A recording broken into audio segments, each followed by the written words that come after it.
Hello, everyone. Welcome to this webinar today on exploring the Nature Park map. We're very excited to have you all here today. We're going to cover a range of different things, which we hope you'll be very excited about. We'll just give it a minute or two to allow a few more people to join, and then we will get going.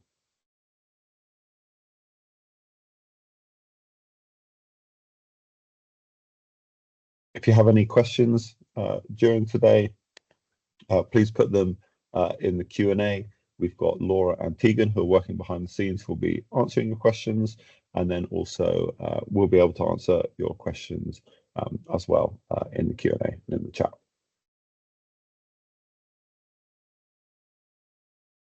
And we will try to get to all of your questions. If there's a question that didn't get answered, we will try to contact you afterwards.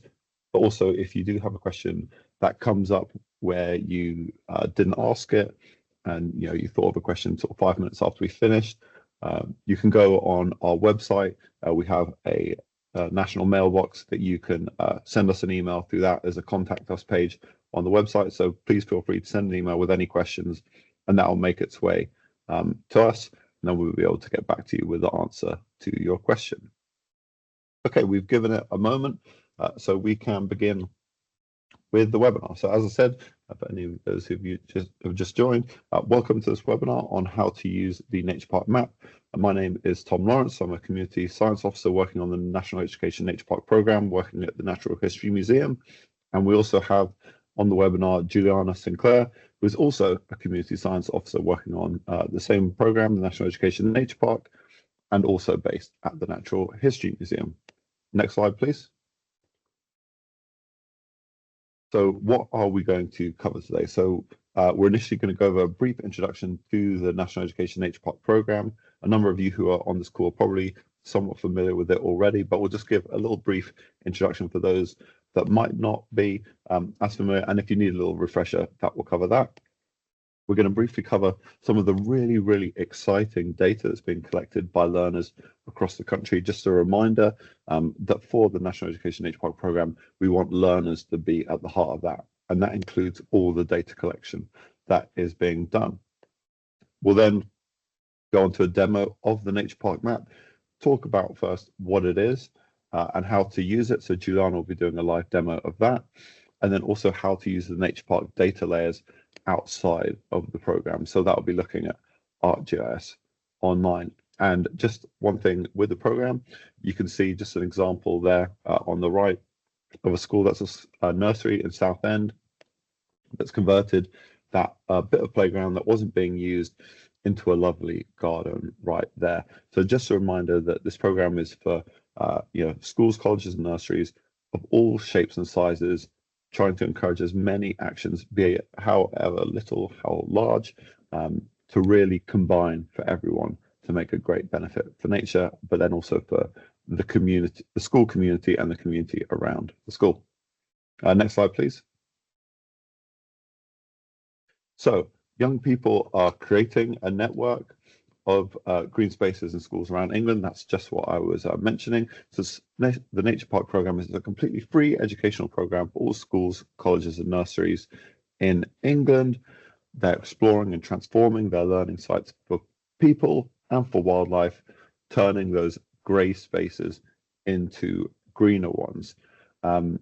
It's a programme that is funded by the Department for Education, and one really critical aspect of it, perfect example reason why you should be getting involved in it, why you should be encouraging schools that you work with to get involved with it, is that it supports climate action plans. So Department for Education are expecting all schools to have climate action plans, and that's made up of several different pillars, and the Nature Park Programme, the work through it, supports all the pillars within the climate action plans. So it's a really useful program, not only for biodiversity and for student engagement, but really supporting that really important work being done through climate action plans. There's several different aspects to it. Of course, I mentioned the environmental aspects of the boosting of biodiversity by turning grey spaces into greener ones, but just as important, the emotional connection. So developing connection with nature. We, as a obviously a clear link between well-being and nature that's well documented. That's a huge issue that's facing our society, well-being, trying to improve the well-being for students, for teachers, for everyone that was based at schools, and then also an educational aspect as well. So developing those green skills and that knowledge that can be used in any job, any career in the future. Next slide, please. So we're really putting the climate and the heart, climate and nature at the heart of education. So on the resource library, which I believe a link to that will be shared, we've got free, quality assured resources that supports educators deliver climate and nature education within curriculum time. That's the key for the program. The hope for the program is that teachers are doing this within curriculum time. It's not just an add-on with extra, we know how time pressure they are, not an extra thing, it's within that curriculum time. Really important point is that quality assurance. So for example, all our resources that have anything to do with climate education gets checked by the Royal Meteorological Society, but then within a program, all our resources that go on the website have to go through a curriculum check, a science check, a design and accessibility check, and a language check. So making sure they're really good, robust resources, taking that expertise within the program across the whole partnership to make sure there's quality resources on the website that teachers can use, but then also adapt for their own teaching time. The resources aim to fulfill specific national curriculum links, and we've also got a lot of resources for early years that we have been developing a lot this year. Next slide, please. So just brief numbers so far. The program has been going incredibly well.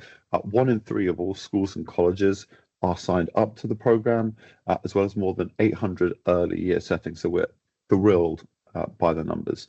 You can see from that second image that's all across the regions of England, and we have regional teams that support the program in the 9 different regions, and you can find links to how to contact those regional officers, those regional teams on our Finding Local Help page, and they are very, very good.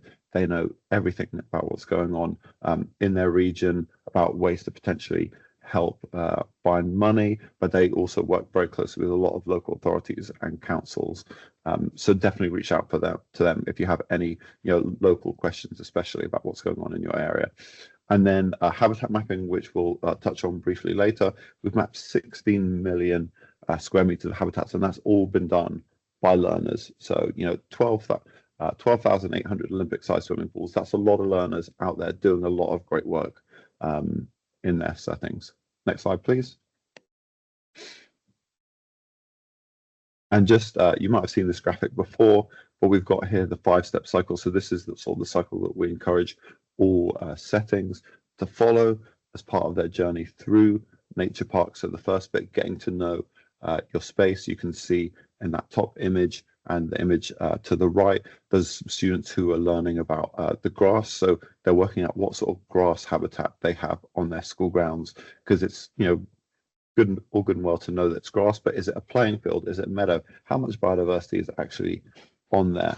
Then identifying opportunities. So working out, okay, well, we've gotten to know our space a bit, but what opportunities do we have with the information that we've got to make improvements for biodiversity on our site? Then making decisions. Again, we want students and the whole school to be at the heart of these decisions. Then making that change happen. We've got a lot of guidance, and we've got resources across all these steps, and you can filter on the resource library by all these steps, but a lot of guidance on how to make those changes. So guidance on like grasslands and how to improve the grassland on your school site, with a range of cost options, from just simply stopping mowing, which costs nothing, to ripping up tarmac, and then on a lot of other different habitat types. So that changing grey to green. And then importantly, at the end, recording that change. So settings can put on all the great work that they've done to improve biodiversity, and they can see, you'll see it later with a map, they can see the difference between their starting off point and where they are in their journey. And we also have some biodiversity surveys, which we'll touch on, that can play into that as well. So if you're starting off with an area with only 1 or 2 flowers, what's your pollinator level compared to when you've hopefully then improved that area and you've got lots and lots of flowers. In theory, you should get a lot more pollinators, and that's evidence that you could then provide through these activities. I'm now going to hand over to Juliana, who's going to touch a little bit about the community science aspect of the program and the nature park map. Here we are. Apologies, I just muted myself. Hope you can all see that. If not, do shout, Tom. So yes, as well as being a free educational program, the Nature Park is also a massive community science project. And by community science or citizen science, we mean when people from all walks of life team up with scientists to conduct real scientific research and drive discovery. And in this case, community scientists are young people and educators, and they really take on an active role of the researcher and are actively involved in the research process. In Nature Park, they collaborate with researchers at the Natural History Museum to measure that biodiversity gain and really contribute to real research into nature recovery. And community science in the Nature Park is kind of divided in different chunks. We've got habitat mapping that we'll go into a bit more detail in just a moment. We've got on-the-ground biodiversity surveys that are going to give you really interesting local information about the biodiversity, hyper-local to your school site, and using things like iNaturalist that are a great way to getting out and discovering the wildlife on your site. So habitat mapping is the very first thing that we ask schools who join Nature Park to do. It's about going outside and categorizing the habitats on the outdoor space. And this allows you to understand the baseline of the habitats on your site before you make those changes. And importantly, thanks to research at the Natural History Museum, what essentially a map of a school site is a map of land use. And they've looked at thousands of research studies looking at how local biodiversity reacts to changes in land use. And once we know that, we don't need to measure biodiversity in every single corner of the globe, but we can estimate it if we know the land use. And all a habitat map is a map of land use. So by having really intricate habitat maps, we can estimate the biodiversity of a site. And by linking up a habitat map with then measuring the actual biodiversity on the ground through those biodiversity surveys, such as looking at the state of the grassy areas, the pollinators, you get really robust data of the sort of biodiversity on the school site and be able to demonstrate how that improves over time. Young people get a chance to develop essential green skills, such as real-world GIS mapping skills. And finally, school sites are a really understudied habitat. We really don't know much about the biodiversity that's there. So this is contributing to real cutting-edge scientific research. This is what a school's habitat map might look like. It's at a really fine scale, often finer than satellite imagery. And the 8 habitat categories that you've got there that young people go out and categorize the different habitats in are based on the UK Habitats Directive and the Urban Greening Factor, which means the data collected by learners in Nature Park is comparable and transferable to the real world data sets outside of Nature Park as well.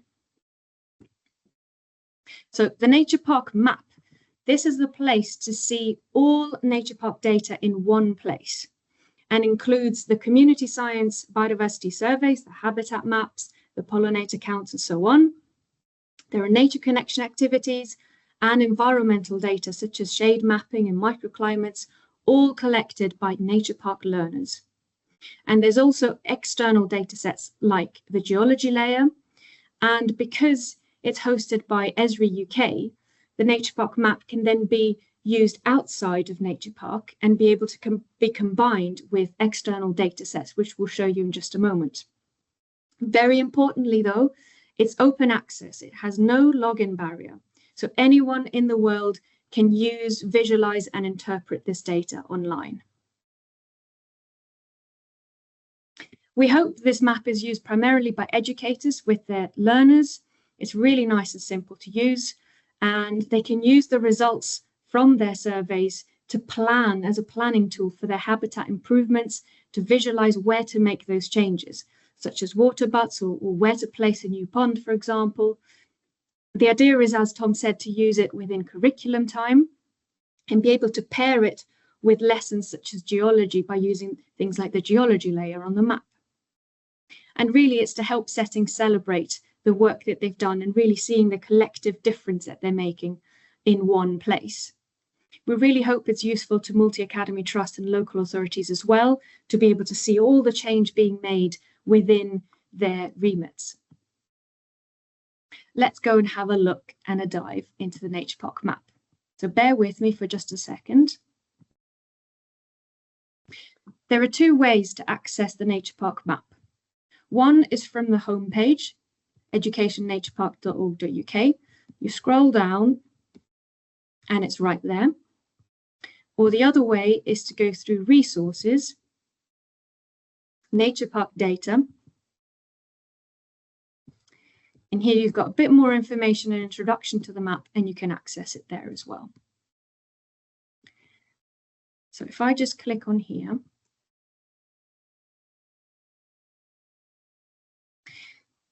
the very first thing you see is a splash screen. So we're just going to show you a very small glance of the different tools that you can use on the map today. If you'd like to dive in and see all the different tools in more detail, there's a fantastic technical guide to the Nature Park map just here, which looks like this.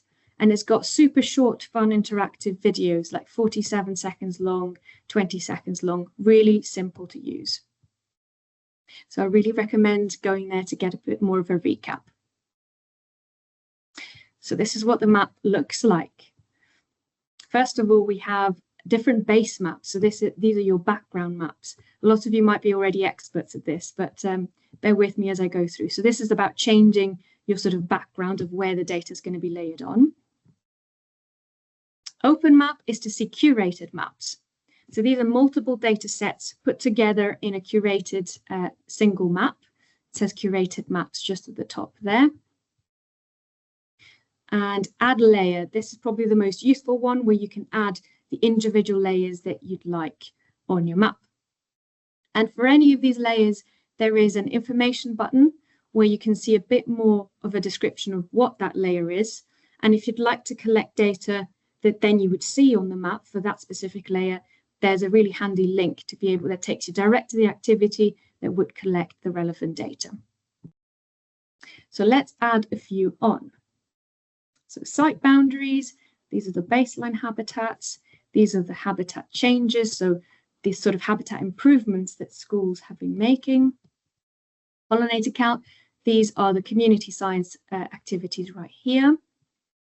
And I'm also going to add weather and microclimates and shade mapping. Okay, busy. Right, first of all, you see how each of the schools has sort of got their name, their label. To be able to just make it slightly neater and be able to see all the data a bit better, if you go to map layers, this is where you can see and interact with each of the data layers you've just added on. I really recommend going through each of these in turn to be able to see what each of them do. But a really handy one here for site boundaries, which is where the names come through. If you click labels, it just turns them off, so it makes you sort of see things a lot neater. Let's go to a school as an example.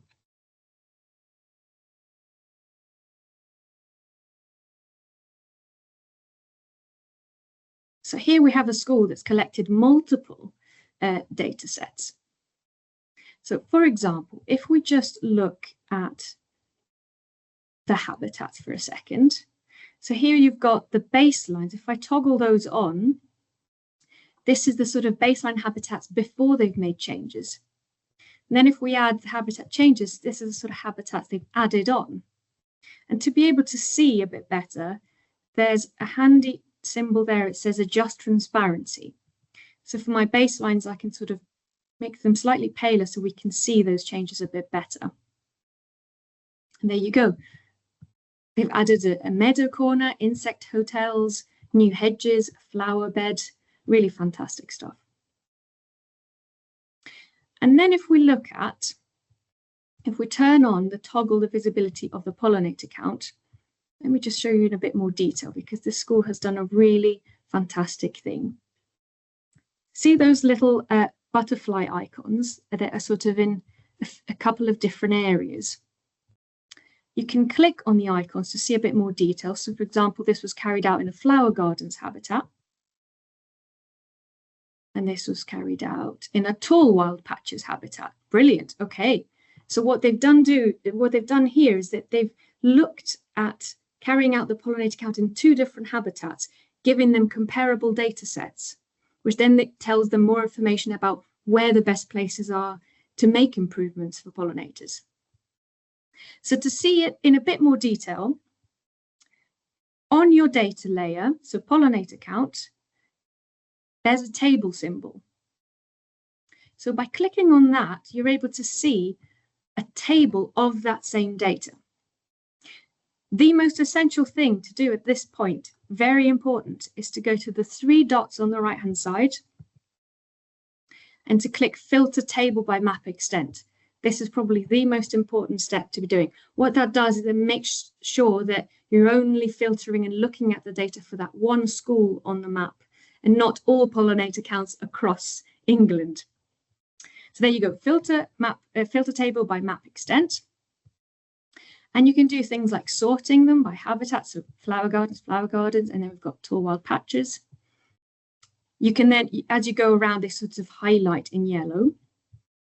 You can do things like move tables around, narrow and widen things. You can also change the view to make it sort of neater, if you wish, to make it on the side, or you can put it back to the bottom. There we go. Now, there will be a tool that we're developing in the next few months. There's going to be a data portal that allows you to filter, manipulate, and export data in a really simple way. But for now, if there's a school really keen to download their own data, there is a workaround. So you've filtered and you've decided you want to download this data set. You'd need to select the rows you want. And then again, the 3 dots on the right and export selection to CSV. And that would allow you to see all the data in a CSV format. Right. Let me go to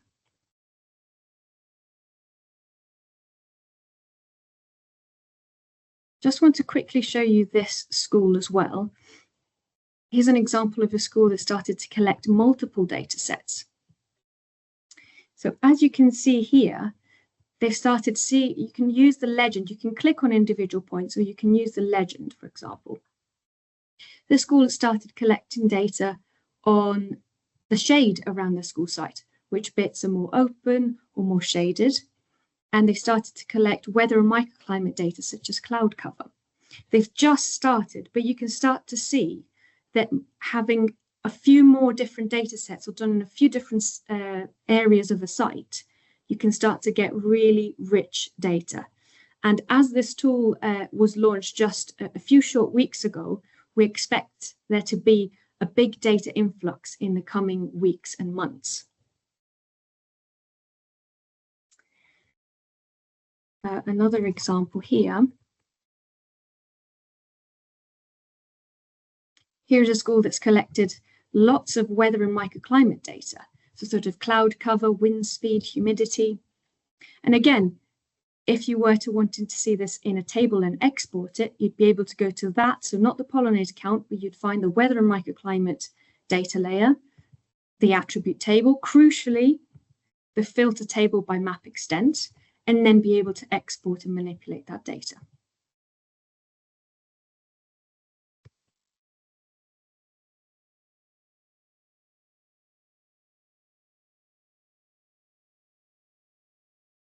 There are a couple of tools you can use as well. This measure one here gives you the option to measure distances, but also elevation profiles. So for example, elevation, you'd be able to draw a line across a site and be able to get information about the elevation of that site and be able to start to see okay, well, where would water, for example, be likely to pool across the site? And be able to use this information to guide and take evidence-based decisions to improve your school site for biodiversity.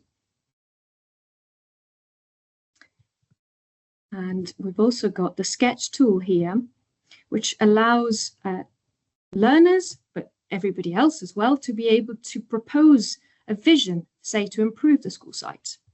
So you can use each of these different points here. You can add text, arrows, but say they want to draw an area where, say, they want to be planting more trees or adding flowers. You can be drawing a polygon in a way that doesn't affect the live map. Add text, arrows, change the type of coloring on it as well, coloring text. And this doesn't affect the live map, but if you get a really neat design layered on top of the map and you really want to save it, there is an option here at the very last button called Save to be able to take a screenshot so your data isn't lost. So that's a whistle-stop tour of the Nature Park map data. And I'm just going to quickly show you on ArcGIS Online. So this is the website here, ArcGIS Online. You may well have an ArcGIS account, but you don't necessarily need one to be able to see and browse the layers. It won't allow you to save your maps, but you can certainly browse and look at the different layers. So if you click Map at the top, and you go to the top to add and browse layers, and then you go to ArcGIS Online, you'll be able to see exactly the same layers as we've seen on the Nature Park map, but be able to also combine them with a huge array of external data sets available through ArcGIS Online. So you can search for things like Nature Park site boundaries that you'd be able to add on. And you can look for things like, and you'd probably be experts in this in terms of finding the right ones, but for example, risk of flooding from surface water extents. This is a layer from the Environment Agency. So if I add that one, and then I'd go to the school that we've looked at before, the Comberton Village College, to be able to see where the site boundary is and what the risk of surface flooding would be. And I've got this here. So you'd be able to see that the same site boundary, you can layer on baseline habitats and all the other data sets we've seen from the Nature Park map, together with these external layers as well.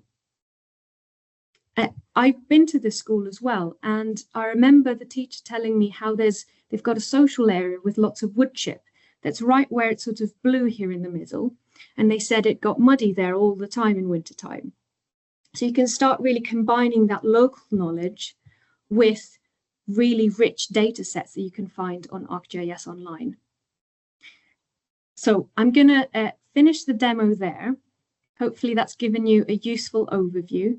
And I'm going to hand back to Tom on this slide about what's coming next.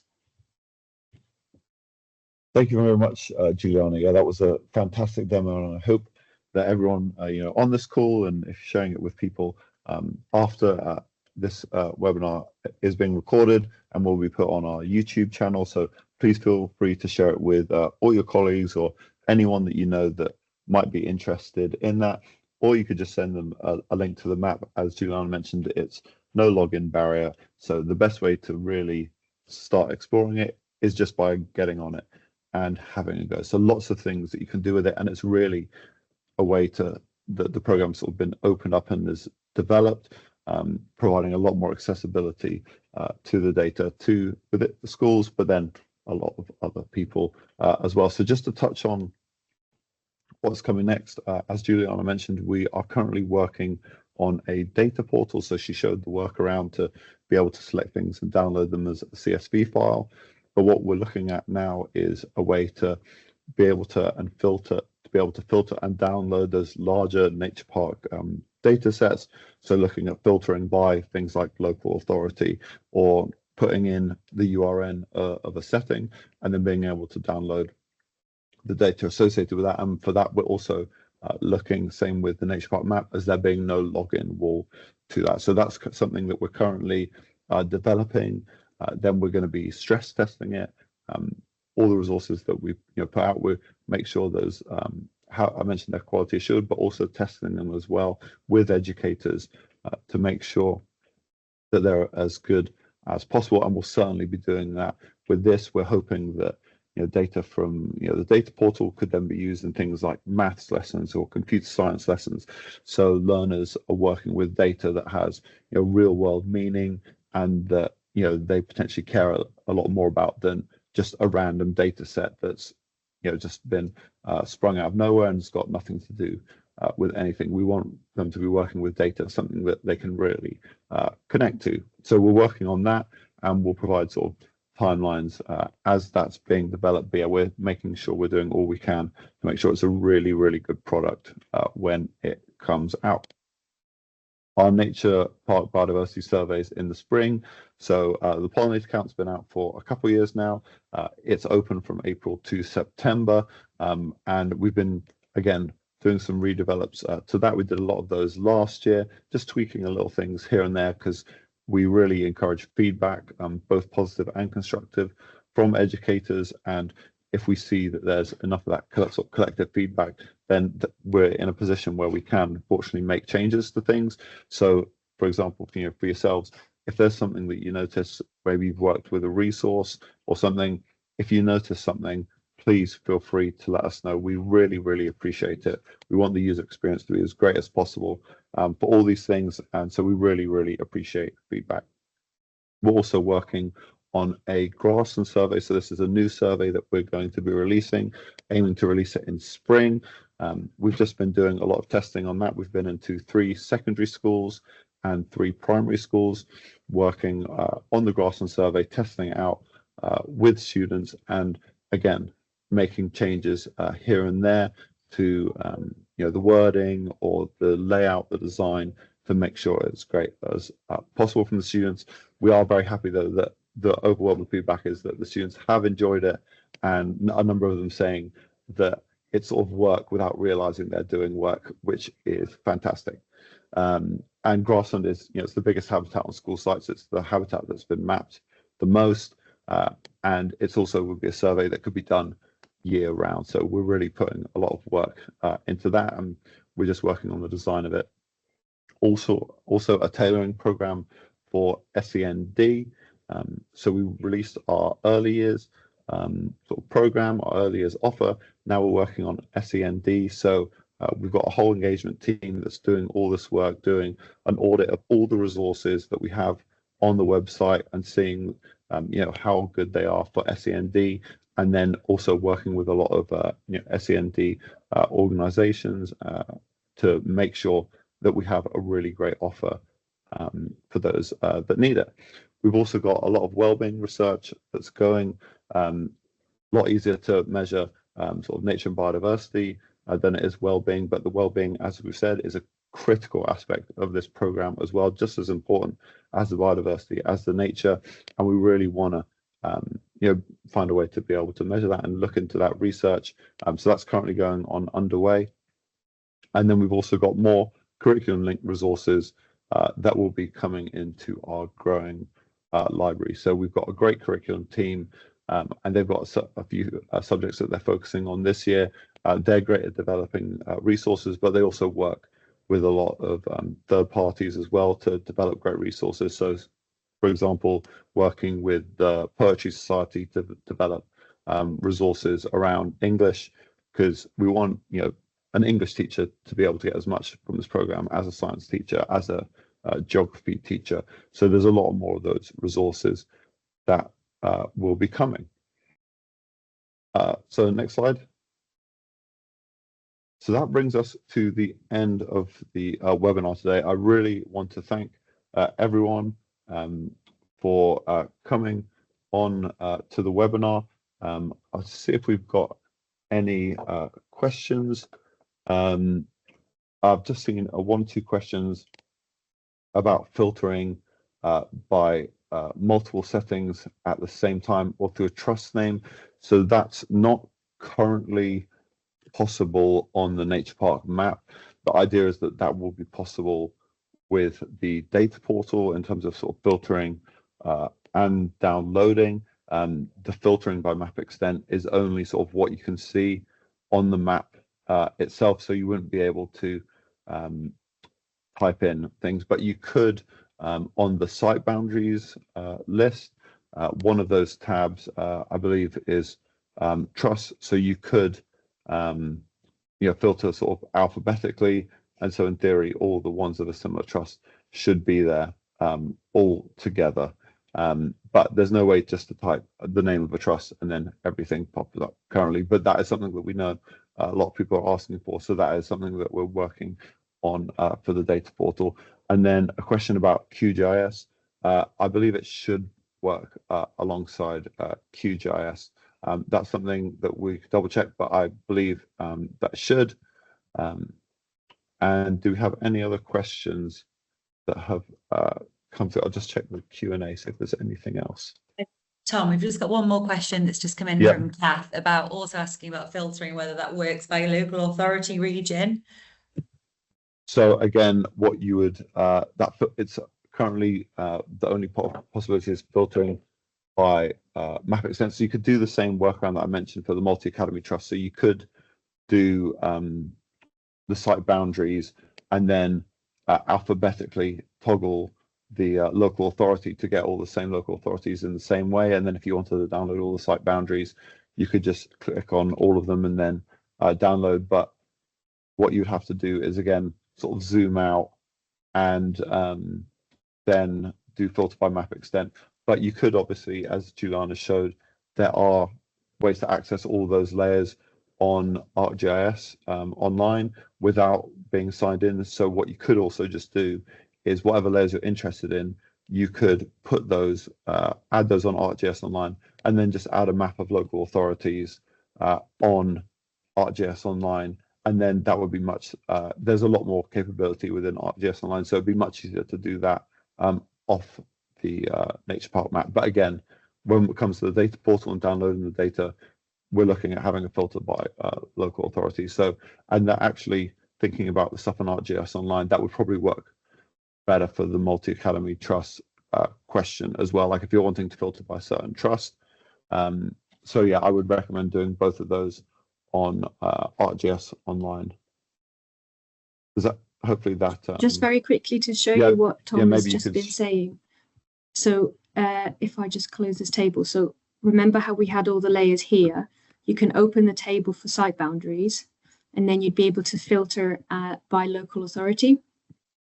So then you'd be able to click on the ones that are most relevant to you, and again be able to export by CSV. So selecting and be able to export. Perhaps Gianna, this, hopefully we could do this in the time. If you go to your ArcGIS online map, so that untitled one, and then you just go to your layer. So if you go to your layers on the left under the plus that we've got, so if you go on the right, there's a filter. So if you just you stick on that, if you go on the right, there's a filter just underneath symbology. So you could do add new.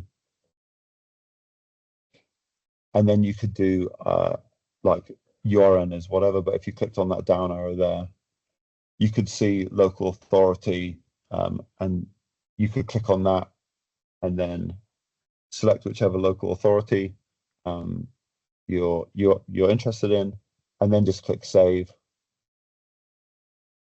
And then it should show all the ones just in, yeah, exactly. You can see it's filtered by that local authority right there. So that would be the best way to do it. And then you would also be able to do that by trust as well. And again, that's all without being signed in.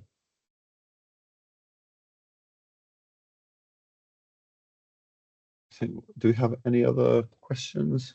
That's all the questions that have come through, but if anyone has any follow-up ones, you can send them through to our email address, hello@educationnaturepark.org.uk, and someone will get back to you. But yeah, no, I think that's everything. I think we can wrap up there. I might just highlight one thing, just in case people haven't looked at the Q&A. but that question about specific examples of schools that have virtually no green space or biodiversity value that have used the resource. So just to highlight that we have a great case studies page on the website. So there's lots of examples of different things that schools have done, and hopefully a setting like schools that you might work with or are involved in are on that page, and we're constantly collecting more case studies. So if you are a school that's been doing Nature Park and you think that it would be great for other schools to hear about the work that you've done, and that you think it might help a lot of other schools, then please again contact us, and we could potentially, you could potentially be a case study on the website, because we really want, it's best for teachers and educators, people to hear from people in similar situations to them. So please don't hesitate to get in contact if you think you'd be a case study. And also, if you do use the Nature Park map in certain ways, it'd be great to hear it, because again, then we can build up the ways that people have been using the map, because I'm sure there's ways that people use the Nature Park map that we've not thought of yet. And the more we can surface those things, the more that we can make sure we're helping people collectively across the country get the most they can out of all these resources and do the best they can for their school communities and for nature on their school sites.